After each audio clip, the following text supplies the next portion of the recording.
I'm Chloe Skubis, a lawyer at NB Property Law, and I'm joined today by the head of NB Property Law, Kayleigh Swift. And today we thought we'd go through a very important body corporate document, especially that's relevant with off-the-plan purchases, which we call a building management statement. So Kayleigh, what is a building management statement? Yeah, so a building management statement is essentially a written agreement between two or more parties that share and maintain common property within a building. So it's basically a document that directs the common property as how it's accessed, how it is managed, and also the maintenance repairs that are required for this building.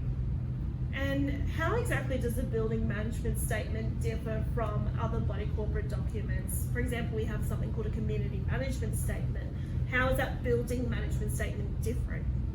Yeah, so basically the main difference with what we term as BMS is that between the other body corporate documents that are available is that it is not regulated under the typical body corporate legislations. So instead of being regulated under the Body Corporate and Community Management Act, the BMS is actually regulated under the Land Titles Act.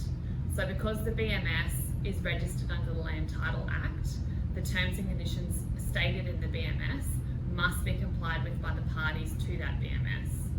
So this is similar to how bylaws in a community management statement operate, and the BMS must contain terms for both the supply of and the shared property for the lots, the rights and access for the shared property, the rights and support for the shelter, and also the insurance for the shared property.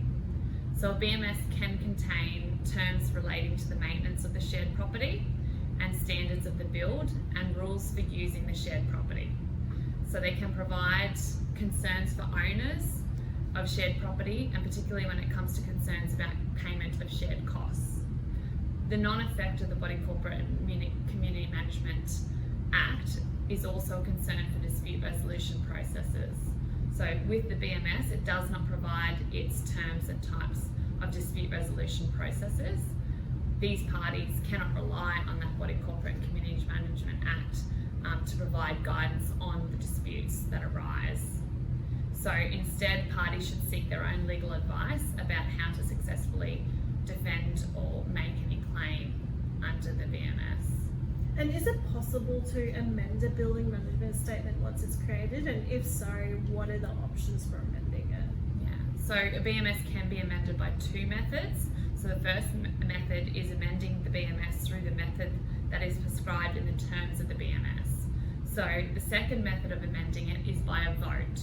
So the terms of the BMS will dictate how the voting process will take place, and there's also no general law that applies as to how the BMS meeting and voting will be stipulated. And we saw that residential contracts got amended in 1st January 2022. Were BMSs impacted under those contracts, and if so, what has been that impact? Yes, so they were impacted to include some new provisions. So one of these provisions was to allow buyers to terminate the contract for a seller's failure to disclose services of unrelated methods for the land and that are protected by the BMS. So for example, any sewage pipes that may be on the property. Thank you very much for that, Kayleigh. At NB Property Law, we deal with daily conveyancing matters, and in particular off-the-plan purchases and purchases in units where these building management statements always seem to be applying. So if you would like some advice from qualified lawyers, then please feel free to contact the team at NB Property Law.